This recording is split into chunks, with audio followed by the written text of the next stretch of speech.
नमस्कार. आज 10 डिसेंबर 2022 वार आहे शनिवार. लोकसत्ता आणि द हिंदू वृत्तपत्र विश्लेषणमध्ये आपलं स्वागत आहे. पहिली बातमी पहा. सीमाप्रश्नी शहा यांची मध्यस्थी, दोन्ही मुख्यमंत्र्यांची चर्चा करणार, विरोधी पक्षांच्या खासदारांची गृहमंत्र्यांची भेट.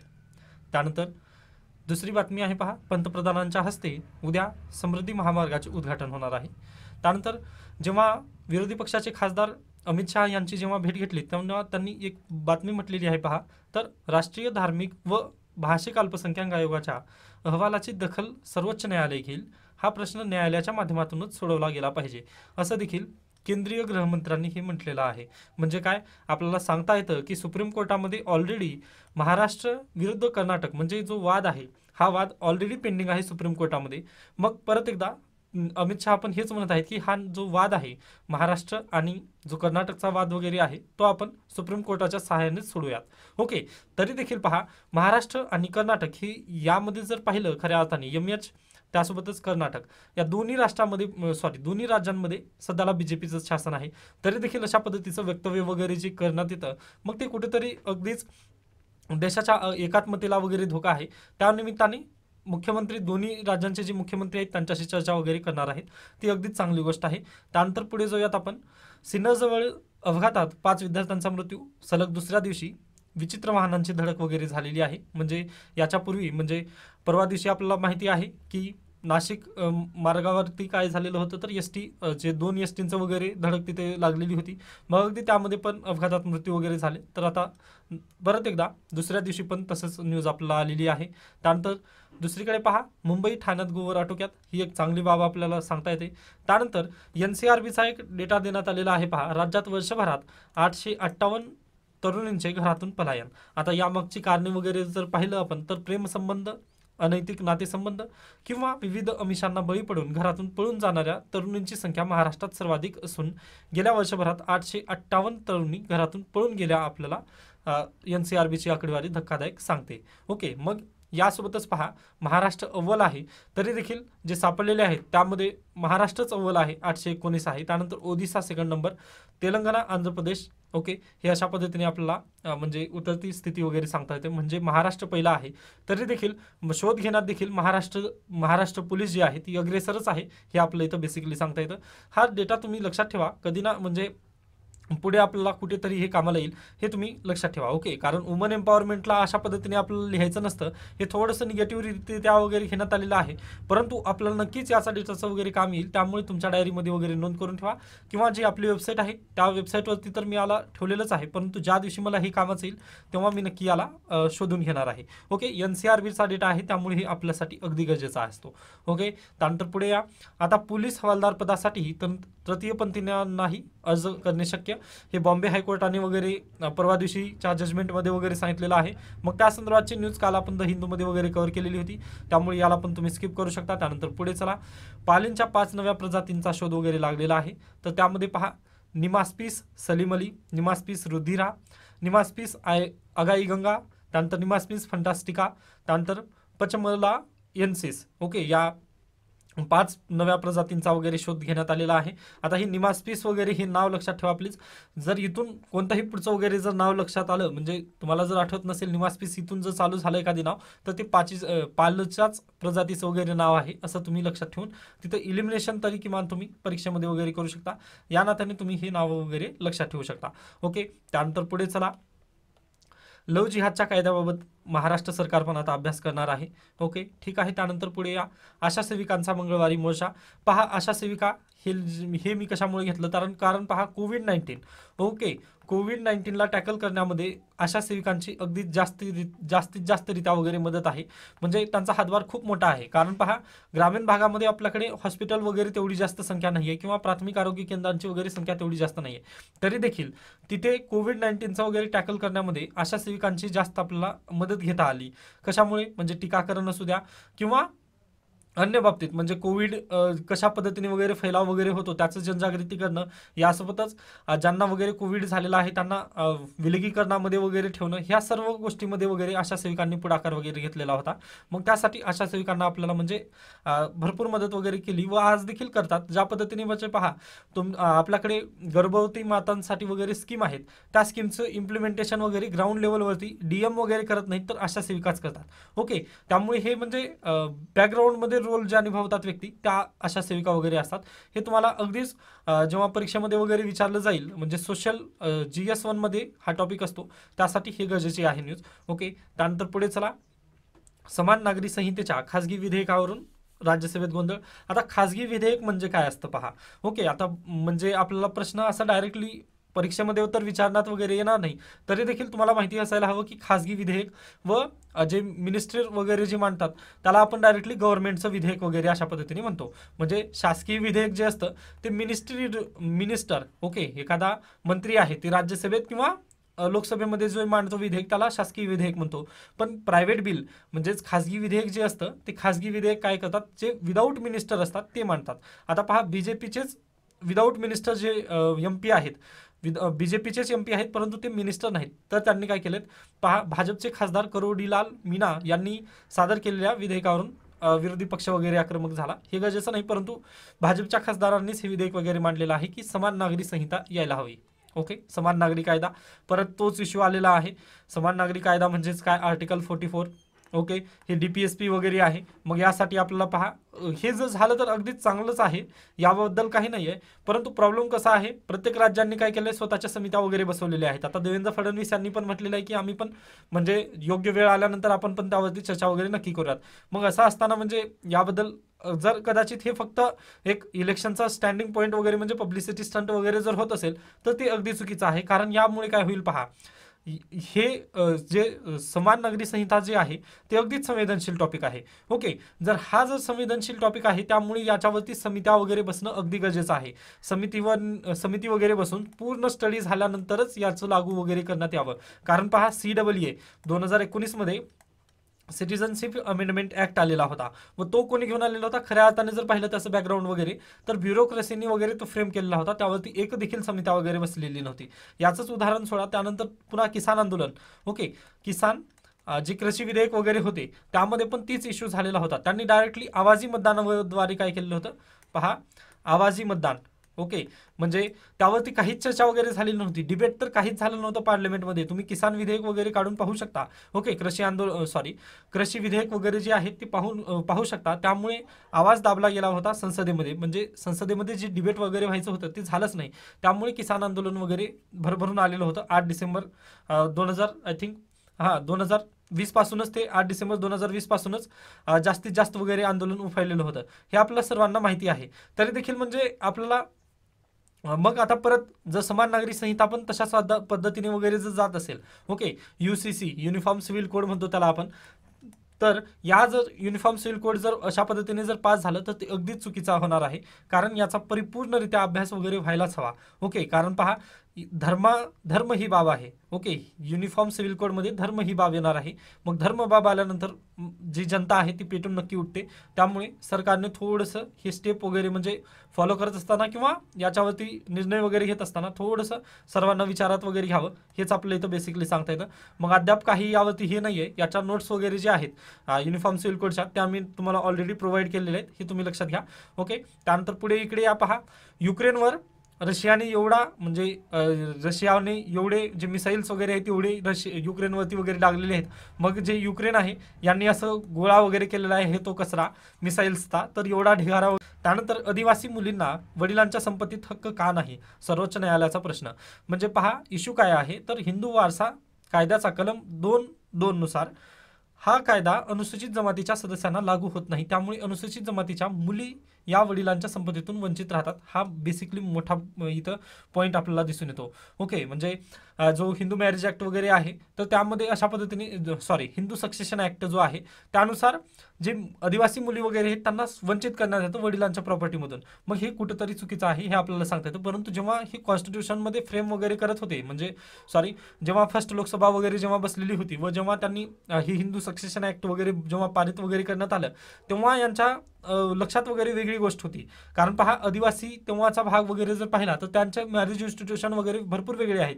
तुम्ही अँथ्रोपॉलॉजी ज्यांचं सब्जेक्ट वगैरे आहे त्यांना माहिती असतील की त्यांचे मॅरेज इन्स्टिट्यूशन वगैरे कशा पद्धतीने चालतात. ओके, आदिवासींचे मॅरेज इन्स्टिट्यूशन भरपूर वेगवेगळे येतात. ओके, आता जे सिव्हिलाइज्ड सोसायटी वगैरे झालेले आहेत, जे आदिवासी सिव्हिलाइज्ड आहेत त्यांच्यासाठी तरी किमान आता हे बदलण्यात यावं असं आपल्याला इथं बेसिकली एक सजेशन वगैरे आपण इथं देऊ शकतो. ओके, त्यानंतर युक्रेन आणि चीनमधून परतलेल्या वैद्यकीय विद्यार्थ्यांच्या प्रश्नावर उपाय शोधा असं सर्वोच्च न्यायालय म्हटलेलं आहे. मग आता त्या संदर्भात पण एडिटोरियल वगैरे येतील तेव्हा आपण पाहून घेऊयात. त्यानंतर पहा, 2018 मध्ये जे कोलेजियम आहे, कोलेजियम सिस्टमची वगैरे एक बैठक, कोलेजियमची बैठक वगैरे झाली होती. त्या बैठकीचा जो निर्णय वगैरे आहे, त्या बैठकीचे निर्णय वगैरे कशा पद्धतीने घेण्यात येतात हे PIL द्वारे वगैरे मागवण्याची माहिती वगैरे म्हणजे 2018 वगैरे PIL दाखल करण्यात आली होती. त्यावर्षी सुप्रीम कोर्टाने वगैरे नकार दिलेला आहे. कारण जे कोलेजियम सिस्टम असतं त्यांचं जे निर्णय वगैरे म्हणजे त्यांनी कशा पद्धतीने वगैरे निर्णय घेतात ते आम्ही सांगू शकत नाही, परंतु डायरेक्टली जो निर्णय घेतला तो आम्ही डायरेक्टली सांगतो असं सुप्रीम कोर्टानं वगैरे म्हटलेलं आहे. व हे असंच चालत असतं. या संदर्भात जास्त डिटेलमध्ये वगैरे तुम्ही पण जाऊ नका, कारण हे PIL आहे म्हणजे काय होतं, काही जण पब्लिसिटी स्टंट पण इथं करतच असतात, त्यामुळे ह्याला पूर्णतः स्किप करू शकता तुम्ही. त्यानंतर पुढे चला, हसण्यावारी हुकुमशाही म्हणजे हिटलर जो होता तो कशा पद्धतीने हसायचा वगैरे, त्याचे विनोद वगैरे कसे होते ते सर्व दिलेलं आहे. गरजेचं नाही आपल्यासाठी व परीक्षेत पण विचारणार नाहीत प्रश्न. त्यानंतर ऑक्सफर्ड डिक्शनरी, आपण जेव्हा म्हणजे लहान होतो शालेय जीवनात वगैरे होतो तेव्हा आपल्याला ही डिक्शनरी वगैरे सर्वांनी पाहिलेलीच असेल. तर ती ही डिक्शनरी जी आहे ती 1884 मध्ये वगैरे पहिल्यांदा छपाई वगैरे या डिक्शनरीची वगैरे झालेली होती. तर ती त्या संदर्भात आहे, हे पण गरजेचं नाही, परंतु आपण या फेजमधून वगैरे गेलो त्यामुळे आपल्याला हे लक्षात हवं यासाठी मी घेतलेलं आहे. त्यानंतर जे चिप आहेत, ओके, चिप वार म्हणजे पहा, आपल्याकडे कोणतीही म्हणजे मोबाईलपासून कार घ्या किंवा अन्य कोणतंही इलेक्ट्रॉनिक साहित्य वगैरे जर घेतलं तर त्यामध्ये चिप ही लागतीच लागते. ओके, मग पहा, आपल्याला सांगता येतं की भारतामध्ये भरपूर हे आहे, पोटेन्शियल वगैरे आहे किंवा डेमोग्राफिक डिव्हिडंड सध्याला जास्त आहे. ओके, कारण युवा आपल्याकडे भरपूर आहे. तरी देखील आपण भारतामध्ये इंडस्ट्री वगैरे मोठ्या प्रमाणात का लागत नाहीत. ओके, म्हणजे ज्या आयफोन, त्यानंतर जे अँड्रॉइड फोन वगैरे जे आहेत ते बनवण्याच्या जे कंपन्या वगैरे आहेत ते भारतामध्ये वगैरे येण्यास का तयार नाहीत, तर कारण इथं चिपचा तुटवडा भरपूर असतो. ओके, सध्याला ते येत आहेत, आयफोनची वगैरे फॅक्टरी लागलेली आहे, तरी देखील तेवढ्या प्रमाणात वगैरे ज्या पद्धतीने चायनामध्ये आहे तेवढं भारतामध्ये वगैरे सध्याला त्याचं मार्केट वगैरे नाही आहे, कारण चिपचं आपल्याकडे तुटवडा असतो. ओके, व हे आपल्याला केव्हा समजलं, 2020 मध्ये समजलं. ओके, कारण चायनाने जेव्हा मार्केट वगैरे क्लोज केलं, ओके, तेव्हा आपल्याला समजलं की आपल्याकडे चिपच नाहीत अवेलेबल. परंतु जर भारताचं पोटेन्शियल वगैरे जर पाहिलं तर त्याची आकडेवारी भरपूर आहे. ओके, म्हणजे चिपमध्ये आपण चिपचं डिझाईन वगैरे करण्यासाठी आपण भरपूर पुढे आहोत, परंतु त्याला हे करण्यासाठी म्हणजे त्याचं जे मटेरियल वगैरे लागतं ते आपल्याला तयार करता येत नाही किंवा ते आपल्याकडे अवेलेबल नाही, हे आपल्याला इथं बेसिकली सांगता येतं. म्हणजे चिपचा तुटवडा आपल्याकडे भरपूर आहे. ओके, मग त्यासाठी सध्याला भारत देश काय करत आहे पहा, तर जे तैवान आहे व साऊथ कोरिया घ्या, साऊथ कोरिया यांच्याकडून आपण हे करत आहोत, म्हणजे इम्पोर्ट वगैरे करण्याचा प्रयत्न सध्याला चालू आहे. व तैवान एक, ओके, हे दोन देश लक्षात घ्या तुम्ही, तैवान आणि साऊथ कोरिया. ओके, तो नॉर्थ कोरिया नाही, साऊथ कोरिया, तिथून सॅमसंगचा मोबाईल येतो. ओके, साऊथ कोरिया आणि तैवानकडून आपण आता चिप म्हणजे इम्पोर्ट वगैरे करण्याचा प्रयत्न सध्याला चालू आहे. मग त्यावरती पण एडिटोरियल वगैरे येतील, फक्त तेवढं लक्षात घ्या. त्यानंतर वलय कोशातला आत्मनांदी, एखादा खेळाडू खेळाचे सौंदर्य वाढवत असेल पण तो खेळापेक्षा मोठा नसतो हे सांगणारे सांतोष आपल्याकडे कधी निजपतील. म्हणजे पोर्तुगालच्या फुटबॉल संघाचे विद्यमान प्रशिक्षक आहेत सांतोस, मग यांच्याविषयी वगैरे दिलेलं आहे. पण इथं एक बेस्ट बाब म्हणजे हे पहा, एखादा खेळाडू खेळाचे सौंदर्य वाढवत असेल पण तो खेळापेक्षा मोठा नसतो हे सर्वांनी लक्षात घ्यायला हवं, असंच त्यांचं पण मत होतं. मग यांच्याविषयी हे दिलेलं आहे एडिटोरियल, पण हे MPSC साठी वगैरे काही कामाचं नाही आहे, पण जीवन जगताना वगैरे तुम्हाला अगदीच महत्त्वाकांक्षी वगैरे ठरेल. या निमित्ताने तुम्ही हा एडिटोरियल वाचून घेऊ शकता, परंतु मी या एडिटोरियलला वगैरे तुमच्या समोर विश्लेषण वगैरे याचं करत नाही आहे. त्यानंतर संवर्धनाच्या दिरंगाईला जबाबदार कोण, 2009 मध्ये याच्या संदर्भातची म्हणजे लोणार सरोवराच्या संवर्धनासाठीची एक केस वगैरे उच्च न्यायालयामध्ये वगैरे दाखल करण्यात आली 2009ला, तरी ती अद्याप पेंडिंगच आहे.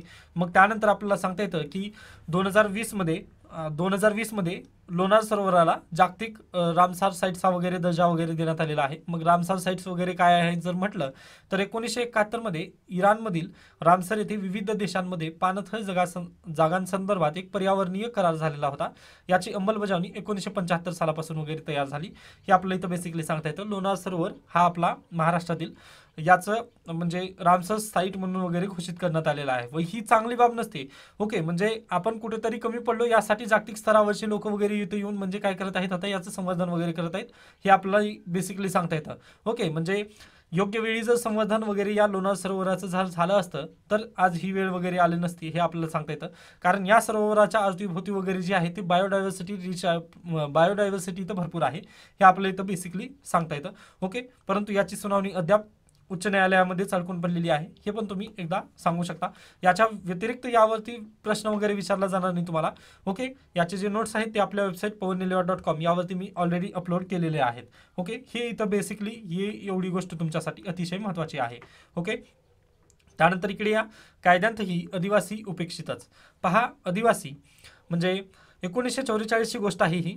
पहा, 1944ला अगदीच 1942 मध्ये काय झालेलं होतं आपल्याकडे, गांधीजींनी म्हटलं डू ऑर डाय. ओके, करा किंवा मरा अशा पद्धतीने त्यांनी अगदीच स्वातंत्र्यासाठी पेटून तेव्हा उठवण्यात आलं 1942 मध्ये. व 1944ला W.V. ग्रिक्सन या सनदी अधिकाऱ्याच्या अधिपत्याखाली एक समिती वगैरे नेमण्यात आली ब्रिटिशांद्वारा की त्यांनी मध्य भारतातील अनेक प्रांत फिरून तातडीने एक अहवाल तयार केला की आदिवासींचा जे हे आहे आदिवासींची जी वस्तुस्थिती आहे किंवा त्यांचा जो विकास आहे त्या संदर्भात त्यांनी एक अहवाल वगैरे तयार करून ब्रिटिश सरकारला वगैरे दिला.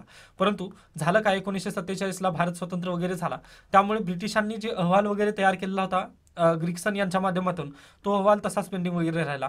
त्यानंतर 1947 स्वातंत्र्य जरी झाला तरी पण त्याकडे आपलं म्हणजे धोरण वगैरे आपण तयार करू शकलो नाही कारण तेव्हा आपल्याकडे दुष्काळी परिस्थिती, त्यानंतर पाकिस्तानचा इश्यू वगैरे हे सर्व कारणामुळे आपल्याला ते तिथं स्किप केलेला वगैरे आपल्याला सांगता येतं. मग त्यानंतर पुन्हा पिरियड आला इंदिरा गांधी यांचा. ओके, लालबहादूर शास्त्री यांची पण डेथ झाली. त्यानंतर इंदिरा गांधी यांच्याकडे सत्ता आली. मग पहा, 1972 मध्ये त्यांनी काय केलेलं, आपल्याकडे कायदा केला, वन्यजीव कायदा तयार केला त्यांनी. ओके, व हा वन्यजीव जर कायदा पाहिला तर तो अगदी गरजेचा होता.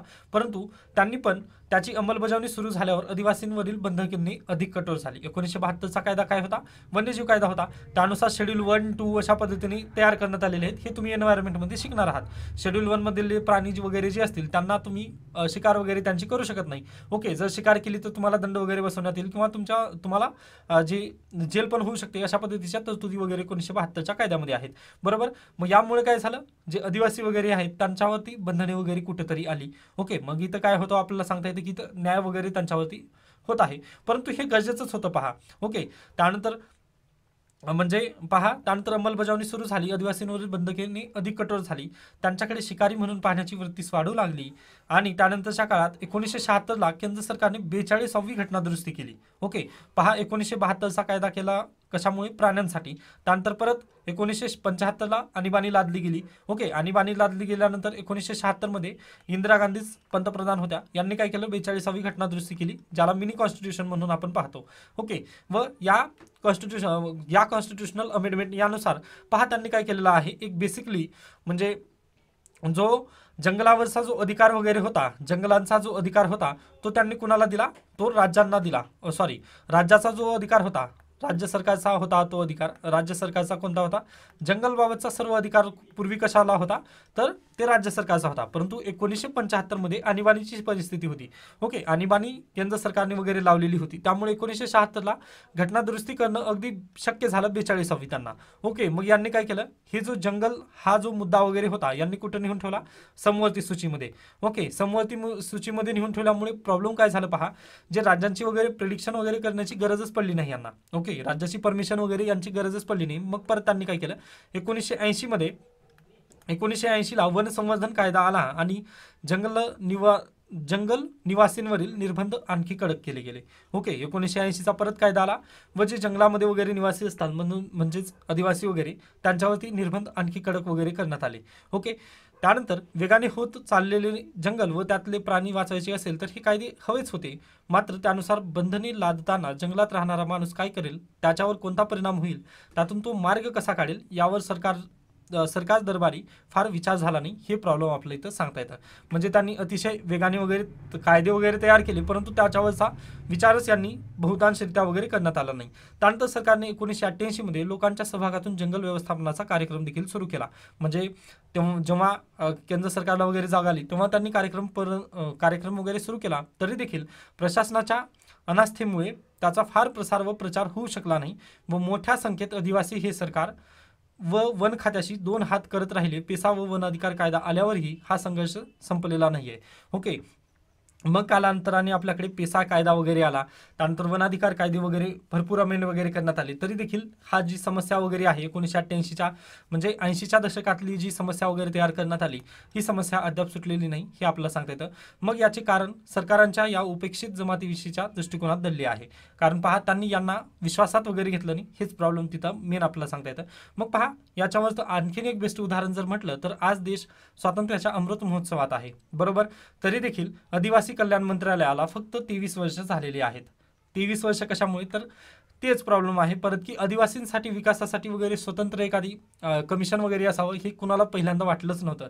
जेव्हा 88च्या दरम्यान हे जे प्रशासनाच्या अनास्थेमुळे वगैरे जेव्हा दोन हात वगैरे चालू झाले, म्हणजे केंद्र सरकार विरुद्ध जे आदिवासी समाज आहे यांच्या विरोधात जे म्हणजे तिथून पुढे दोघांचे म्हणजे वाद वगैरे जेव्हा चालू झाला, तेव्हापासूनच आपल्याला पाहता येतं की आदिवासी मंत्रालयाचे वगैरे म्हणजे थोडंसं आदिवासी मंत्रालय जे आहे थोडंसं आदिवासीच्या विकासासाठी वगैरे पुढे येऊ लागलं. नाहीतर त्याच्यापूर्वी याच्या संदर्भात काहीही तरतुदी वगैरे नव्हत्या. जरी होत्या म्हणजे भारतीय संविधानामध्ये कलम 243 व 243(1) नुसार 5व्या व 6व्या अनुसूचित समाविष्ट असलेल्या प्रदेशाच्या कारभारावर थेट राष्ट्रपती आणि राज्यपाल हे पालक म्हणून वगैरे कार्य करतात. ओके, हे कार्य करतात राष्ट्रपती आणि राज्यपाल. परंतु खऱ्या अर्थाने जर पाहिलं तुम्ही तर राष्ट्रपती आणि राज्यपाल यांच्याकडे खरी पॉवर वगैरे नसते. ओके, ती पॉवर कोणाकडे असते, पीएम आणि सीएम यांच्या दोघांकडेच ही पॉवर वगैरे वेळलेली असते. त्यामुळे प्रॉब्लेम आहे. जरी संविधानामध्ये वगैरे त्या संदर्भात ही केलेलं आहे, म्हणजे अनुसूचित जमातीसाठी वगैरे वेगळे प्रदेश वगैरे त्यांनी दिलेले आहेत किंवा राष्ट्रपती आणि राज्यपालांना ते त्या प्रदेशाचं पालकत्व वगैरे देण्यात आलेलं असलं, तरी देखील याचा विकास वगैरे पूर्णतः झाला नाही. याचं कारण हेच आहे की राष्ट्रपती आणि राज्यपाल यांना पुरेशी वगैरे पॉवर वगैरे देण्यातच आलेली नाही. हे आपलं इथं बेसिकली वगैरे सांगता येतं. मग आता याच्या संदर्भात आता देखील हे प्रकरण वगैरे सध्याला चालूच आहे. मग आता सध्याला तुम्ही उदाहरण देऊ शकता. आता ही सुरजागड, दंतेवाडा, राऊरकेला हे 3 जे जिल्हे वगैरे आहेत तिथं सध्याला लढे वगैरे या संदर्भात चालूच आहेत. हे आपल्याला बेसिकली लास्टला उदाहरणामध्ये वगैरे लिहिता येतं. ओके, याच्यावरती प्रश्न वगैरे जसा आला त्या पद्धतीने तुम्ही हे उत्तर वगैरे फ्रेम करू शकता की पहा 1972, 1976, 1980 आणि 1988 असं थोडासा घटनाक्रम वगैरे लक्षात ठेवा. जे एन्व्हायरमेंटचा पण कायदा आहे, एन्व्हायरमेंटच्या दृष्टिकोनातून पण हा प्रश्न वगैरे विचारला जाऊ शकतो. तर त्यामुळे प्लीज तुम्ही हे सर्व लक्षात ठेवा गोष्टी. त्यानंतर पुढे चला, इथून गरजेच्या वगैरे काही दिसत नाही आहेत न्यूज. ओके, त्यानंतर आय थिंक क्रीडा न्यूज आहेत या. ओके, यातून पण काही नाही. त्यानंतर चतुरंग मिनी मॅगझिन हे आपण घेत नाही त्यामुळे आजचा लोकसत्ता वृत्तपत्र जी आहे ती इथेच संपतं. त्यानंतर आपण सुरुवात करूयात आजचं द हिंदू. पहिली न्यूज पहा, collegium final decision only need to be shared supreme court. आताच आपण पाहिलं की 2018मध्ये जे कोलिजियम सिस्टीमद्वारा जे निर्णय वगैरे घेतलेले होते त्या संदर्भात PIL वगैरे दाखल करण्यात आली होती. तर सुप्रीम कोर्टाने म्हटलेलं आहे की आम्ही फक्त फायनल डिसिजन वगैरे शेअर करू शकतो. ते डिसिजन वगैरे कसे घेतात त्याची जी प्रक्रिया वगैरे असते ती आम्ही शेअर करू शकत नाही, असं डायरेक्टली सुप्रीम कोर्टाने म्हटलेलं आहे. हा वाद इथेच संपतो. याच्याबद्दल जास्त डिटेल तुम्ही जाऊ नका. त्यानंतर पुढे या, तमिळनाडू पुद्दुचेरी ब्रेज फॉर लँडफॉल ऑफ मॅन्डस. पहा, जे चक्रीवादळ वगैरे येत आहे बे ऑफ बेंगाल, ओके, ह्या प्रदेशातून वगैरे जे चक्रीवादळ वगैरे येत आहे त्याचं नाव आहे मॅन्डस. हे तुम्ही लक्षात ठेवा. आपल्या 2024चे जे ॲस्पिरंट आहेत त्यांच्यासाठी हे अतिशय महत्त्वाचं आहे. पहा, ओके. तर आता जे 450 NDRFचे टीम वगैरे तिथे तैनात वगैरे करण्यात आलेली आहे ते आपल्यासाठी म्हणजे डिझास्टर मॅनेजमेंट या हेतूने वगैरे गरजेचं आहे. तरी देखील हे नाव प्लीज मोस्ट IMP नाव आहे. ओके, कारण 2 वर्षानंतर हे नाव नक्की विचारण्यात येईल. व याचं जे नामकरण कोणी केलेलं आहे मॅन्डस हे नाव कोण दिलेलं आहे तर UAE. ओके, युनायटेड अरब अमिरात या राष्ट्राने वगैरे हे नामकरण वगैरे केलेलं आहे. तर हे तुम्हाला अगदीच लक्षात असायला हवं. ओके, त्यानंतर पुढे चला, काँग्रेस स्ट्रगल हे गरजेचं नाही आपल्यासाठी. त्यानंतर SP wants to repoll in Rampur constituency. आता पाहूयात यावरती कशा पद्धतीने इलेक्शन कमिशन वगैरे घेईल का. ओके, तर इलेक्शन संदर्भात वगैरे तुम्हाला डायरेक्टली हायकोर्टामध्ये वगैरे जाता येतं. तरी देखील आता बेसिकली हा पॉईंट आता इलेक्शन कमिशन आणि हायकोर्टाच्या निर्णयावरच वगैरे आपल्याला इथं सांगता येतं की री इलेक्शन वगैरे होऊ शकेल का. ओके, त्यामुळे हे आपल्यासाठी आत्ताच गरजेचं नाही, जेव्हा यांनी प्रकरण वगैरे पुढे जाईल तेव्हा आपल्याला सांगता येतं. आता हा प्रकरण बिल्डअप होत आहे. ओके, होऊ द्यात मग त्याला. त्यानंतर शहा टू मीट महाराष्ट्र आणि कर्नाटका सीएम ही आपण पाहिलेली आहे न्यूज. त्यानंतर पुढे चला पहा, 3 Himalayan medicinal plants enter IUCN red list. Okay, जे हिमालयाच्या पायथ्याशी किंवा हिमालय जे प्रदेशामधील 3 जे मेडिसिनल प्लांट्स आहेत ते आता सध्याला IUCNच्या रेड लिस्टमध्ये वगैरे गेलेले आहेत. मग IUCN रेड लिस्ट ही UPSCला मोस्ट IMP असते व तिथे प्रश्न हा विचारण्यातच येतो. मग इथे पहा मिट्रोझोपिस पेटिला वगैरे जे आहेत हे सर्व दिलेले आहेत. इथे तुम्ही हे वाचून घेऊ शकता हे नाव वगैरे. प्लीज लक्षात ठेवा हे यांची कॅटेगरी पण कोणती आहे, क्रिटिकली एंडेंजर्ड वगैरे. आता हे थोडेसे नावं वगैरे वाचण्यासंदर्भात वगैरे क्लिष्ट असतात, तरी देखील तुम्हाला हे लक्षात ठेवावंच लागेल. ओके, त्यानंतर पुढे चला, येथून गरजेची न्यूज नाही आहे पहा. ओके, त्यानंतर या पहा, बॉम्बे हायकोर्टाने nod to cut 22,000 trees for bullet train project. Okay, Bombay हायकोर्टाने अहमदाबाद ते मुंबई हे जे बुलेट ट्रेनचा प्रोजेक्ट वगैरे आहे यासाठी 22,000 झाडे वगैरे तोडण्याची मान्यता दिलेली आहे. पण त्या बदल्यात किती झाडे लावायची आहे त्यांना, तर 5 टाइम्स. ओके, 5 गुणा जास्त झाडे वगैरे त्यांना आता सध्याला लावायचं आहे. म्हणजे 5 गुणिले 22 एवढी झाडे त्यांना लावायची आहेत. एडिटोरियल आहे पहा, expand the food safety net without any more delay. Okay, national food security act NFSA 2013 आणि पब्लिक डिस्ट्रीब्युशन ॲक्ट किंवा पब्लिक डिस्ट्रीब्युशन सिस्टीम PDS असं ज्याला म्हणतो आपण, तर त्या संदर्भात हा लेख आलेला आहे. तो अगदीच गरजेचा आहे. याचं मी आपल्या याचे जे मराठी नोट्स आहेत त्या आपल्या जी वेबसाईट आहे pawannilewaar.com या वेबसाईटवरती मी ऑलरेडी अपलोडेड केलेलं आहेत. तर पहा, डिसेंबर 2022 मध्ये यायचं आहे तुम्हाला. त्यानंतर इथे 10 डिसेंबर आहे आज. याच्यावरती क्लिक केल्यानंतर तुम्ही अशा पद्धतीने इथे आणखी विलंब न करता अन्न सुरक्षा जाळे वाढवायलाच हवे हे लेख इथं देण्यात आलेला आहे. तर याचं जे डिटेल विश्लेषण वगैरे आहे तर ते मी तुम्हाला सांगण्याचा प्रयत्न करेन. तर पहा, हे जी PDS सिस्टीम होती पहा, आपला भारत देश 1947ला वगैरे स्थापन झाला. ओके सॉरी, स्वतंत्र झाला. याच्यापूर्वी 1944 दरम्यान काय झालेलं होतं, तर जागतिक महायुद्ध चालू होतं. ओके, मग जागतिक महायुद्ध वगैरे चालू असताना तेव्हा पण आपल्याकडे गरिबी भरपूर होती हे आपल्याला सांगता येतं. मग जागतिक महायुद्ध वर्ल्ड वॉर 2 या म्हणजे जागतिक महायुद्ध दुसऱ्या जागतिक महायुद्धादरम्यान हे जे PDS सिस्टमचं इव्हॉल्व वगैरे आपल्याला सांगता येतं. ओके, म्हणजे सरकारमार्फत मोफत धान्य वगैरे जे वितरण आहे ते 1947च्या पूर्वीपासूनच आहे. हे आपलं इथं बेसिकली त्याचा इतिहास वगैरे सांगता येतो. परंतु पुढे गेल्यानंतर पहा 1997 मध्ये ओके, म्हणजे इथंपर्यंत होतं. व काँग्रेस पण पहा पूर्वी काय म्हणायची, म्हणजे इंदिरा गांधी वगैरे जेव्हा निवडून वगैरे येण्याचं त्यांचं पण एक कारण होतं. कारण त्यांनी म्हणायचे काँग्रेसचा हात गरिबीला साथ. ओके, अशा पद्धतीने त्यांचे जे हे होते स्लोगन वगैरे तशा पद्धतीने होते ते काँग्रेसचे.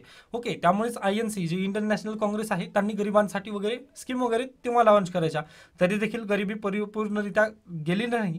तरी देखील आता ते काळानुसार वगैरे जे आहे ते काँग्रेसचं स्लोगन आता कमी झालेलं आपल्याला इथं बेसिकली सांगता येतं. ओके, मग पहा 1997ला आल्यानंतर हे जे PDS होतं म्हणजे मोफत धान्य वितरण वगैरे जे होतं वितरण संस्था, तर आता याचं काय झालं TPDS म्हणजे टार्गेटेड पब्लिक डिस्ट्रीब्युशन सिस्टीम अशा पद्धतीने त्याचं रूपांतर करण्यात आलं. TPDS म्हणजे काय पहा, तर सेंट्रल गव्हर्नमेंट काय करेल, सेंट्रल आणि इथं स्टेट गव्हर्नमेंट होईल. ओके, म्हणजे TPDS नुसार 1997ची अमेंडमेंट आहे त्यानुसार काय करण्यात आलं, तर सेंट्रल गव्हर्नमेंट काय करेल, धान्य वगैरे घेईल. ओके, धान्य वगैरे MSP नुसार वगैरे विकत घेईल व ते राज्यांना वगैरे देईल. राज्यांना दिल्यानंतर स्टेट गव्हर्नमेंटला वगैरे पॉवर देण्यात आली की यांनी काय करायचं, वितरण करायचं. ओके, वितरण करायचं. परंतु ते कशा पद्धतीने करायचं, तर टार्गेटेड म्हणजे कोण BPL आहेत, ओके बिलो पॉवर्टी लाईन वगैरे कोण आहेत हे त्यांना ओळखण्याचं काम वगैरे जे काय आहे ते सर्व काही कार्य वगैरे जे आहे ते स्टेटकडे वगैरे बहाल करण्यात आलं. ओके, मग राज्य सरकारने काय केलं, राशन कार्ड वगैरे सर्वांना वितरण वगैरे करण्याचं काम त्यांच्याकडेच दिलेलं आहे. मग हे असाच कालावधी वगैरे पुढे गेला. 1997 पासून ते 2013चा हा कालावधी आला. मग इथे झालं, इथे काय करण्यात आली, national food security act. Okay, national food security act अशा पद्धतीने एक कायदा वगैरे तयार करण्यात आला. व या कायद्यानुसार काय सांगण्यात आलं पहा, जे right to food. Okay, right to food तुम्हाला आता पहा प्रश्न एमपीएससी काय किंवा यूपीएससीला तर भरपूर म्हणजे यूपीएससीला तर हमखास विचारण्यात येऊ शकेल, कारण यूपीएससी असेच प्रश्न वगैरे शोधून आणत आहे. जशा पद्धतीने तुम्ही राईट टू मॅरेज वगैरे जो अधिकार आहे तो कशा अंतर्गत वगैरे मिळालेला आहे, तर अगदी त्याच पद्धतीने राईट टू फूड हा अधिकार तुम्हाला कशातून देण्यात आले, तर NFSA या कायद्याअंतर्गत वगैरे देण्यात आलेला आहे. प्लीज हे पॉईंट वगैरे तुम्ही लक्षात ठेवा. ओके, 2013चा कायदा आहे व यानुसार राईट टू फूड वगैरे देण्यात आलं. मग पहा, इथं मी काय म्हटलेलं होतं तुम्हाला, 1997ला काय झालेलं होतं, TPDS आलेला आहे व इथं काय वितरण करायचं, राज्य सरकारने वितरण कशाचं करायचं, परंतु बिलो पॉवर्टी लाईन या लोकांनाच वगैरे द्यायचं, परंतु APL म्हणजे अबोव पॉवर्टी लाईन वगैरे जे असतील यांना हे वितरण वगैरे होत नसायचं. बरोबर, ते होत पण नाही आहे आता पण. मग यावरून काय प्रॉब्लेम झाला पहा, राईट टू फूडचं इथं कुठेतरी सांगताना आपल्याला सांगता येईल की राईट टू फूड हे सर्वांचा अधिकार जर असेल तर APL जे व्यक्ती वगैरे आहेत यांचं मग तो अधिकारांचं काय आहे, हनन वगैरे कुठेतरी आहे. मग ही केस आहे सुप्रीम कोर्टामध्ये, सध्याला आपण पेंडिंगच आहे, त्यामुळे याला आता तुम्ही स्किप करू शकता. याची काही तेवढीशी जास्त आपल्यासाठी गरज नाही आहे.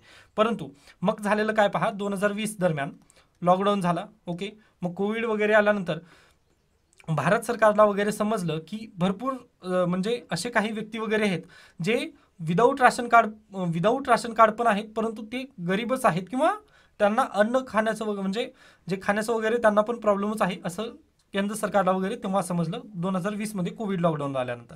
मग त्यांनी काय केले की गरीब अन्न योजना वगैरे त्यांनी घेऊन आले, गरिबांसाठी अन्न योजना वगैरे, व त्यांना काय केलं 10 किलोग्राम वगैरे जे हे आहे अन्न वितरण वगैरे जे आहे PDS स्कीमनुसार त्यांनी ते अन्न वितरण वगैरे केलं. मग one nation one ration card वगैरे ही स्कीम सर्व जिकडे तिकडे वगैरे लागू देखील करण्यात आलेली आहे. ओके, मग त्या संदर्भात ते आता one nation one ration card वगैरे स्कीमबद्दल आता डिस्कशन आपण करत नाही आहे. आपण कशा संदर्भात डिस्कशन करतोय की सुप्रीम कोर्ट आणि हे जे NFSA ॲक्ट वगैरे आहे, तर या संदर्भात आता सध्याचं मेन विश्लेषण आपलं इथं आहे.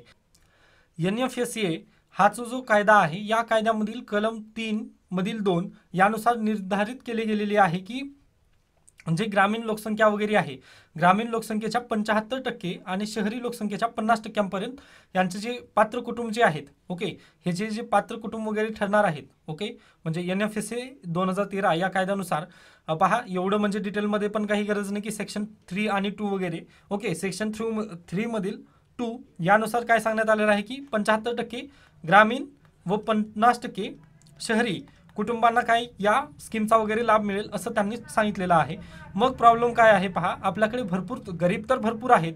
ओके, गरिबांची तर आपल्याकडे कमी नाही आहे, तरी देखील ह्या NFSA मध्ये कुठेतरी हे व्हायलेशन वगैरे होत आहे, कारण 75%च गरीब वगैरे असू शकत नाहीत असं सर्वांचं वगैरे म्हणणं आहे. त्यानंतर पहा, जी जनगणना आहे, जनगणनेची पण आकडेवारी वगैरे आपल्याकडे प्रसिद्ध वगैरे नाही आहे. तर इथे काय म्हटलेलं आहे पहा, 2011च्या आकडेवारीनुसार म्हणजे जनगणनेनुसार NFSA अंतर्गत मिळणारे फायदे मर्यादित नसावेत आणि अधिकाधिक गरजू व्यक्ती आणि नागरिकांना लाभ मिळावा यासाठी भारतीय संघाने एकसूत्र आणि योग्य धोरण वगैरे जाहीर करावे असंच जे सर्वोच्च न्यायालय वगैरे आहे ते पण सध्याला तेच म्हणत आहे. कारण पहा, आपल्याकडे गरिबांची संख्या भरपूर आहे. ओके, गरिबांची संख्या भरपूर आहे व तुम्ही जर अशा पद्धतीने 75% आणि 50%ची जर लिमिट लावून दिली, ओके, या कायद्याअंतर्गत जर लिमिट लावून दिली, तर 2011ची जी जनगणना आहे व आताची जी जनगणना आहे 2022 मध्ये आता सध्याला आपण आहोत, म्हणजे आता काय आपण जगात एक नंबर झालेलोच असणार आहोत. ओके, मग जगात एक नंबर असताना देखील तुम्ही 75% कुटुंबांनाच वगैरे जर फूड सिक्युरिटी वगैरे जर देत असाल तर ते कुठंच तरी चुकीचं आहे असं सुप्रीम कोर्टाने वगैरे केंद्र सरकारला निर्देश दिलेले आहेत. आता ही जर न्यूज पाहिलं तुम्ही तर हे अगदीच ओल्ड न्यूज आहे. हा एडिटोरियल जो आहे तो माझ्यामध्ये तर ओल्डच आहे, तरी देखील यांचा जो न्यूज वगैरे नाही त्यामुळे यांनी परत एकदा इथं टाकलेलं आहे असं मी पण म्हणू शकतो. ओके, म्हणजे यात त्यांनी पण जास्त डिटेल वगैरे दिले नाही, तरी पण मी तुम्हाला जास्तीत जास्त रित्या कव्हर करण्याचा वगैरे प्रयत्न केलेला आहे. याच्या व्यतिरिक्त दुसरं काही यामध्ये वगैरे विचारण्यात येणार नाही. फक्त हे लक्षात ठेवा की तुम्हाला जो राईट टू फूड वगैरे जो आहे तो कोणत्या अंतर्गत वगैरे बहाल करण्यात आलेला आहे, हे सर्व तुम्हाला बेसिकली गोष्टी लक्षात असायला हव्यात. बाकी ह्या गोष्टी वगैरे काही गरजेच्या नाहीत. पहा, दुसरे कॉलम वगैरे आहेत हे मला काही गरजेचे वगैरे वाटले नाही. त्यानंतर G20 वगैरे, UN सिक्युरिटी काउन्सिल वगैरे गरज नाही आहे ना, म्हणजे G20चा आत्ता फक्त सुरुवात झालेली आहे. आणखी यावरती भरपूर चर्चा वगैरे होणाऱ्या आहेत, म्हणजे हा टॉपिक बिल्डअप होत आहे. ओके, त्यामुळे मी आत्ताच याला वगैरे घेत नाही, कारण पहा UPSCचं सिलेबस खूप मोठा आहे. ओके, त्यामुळे तुम्ही तिकडे लक्ष द्या नक्की या एडिटोरियलला वगैरे, त्यामुळे प्लीज स्किप करून पुढे चला. त्यानंतर ही BJPची विक्ट्री वगैरे त्या संदर्भात दिलेलं आहे, गरजेचं नाही आहे.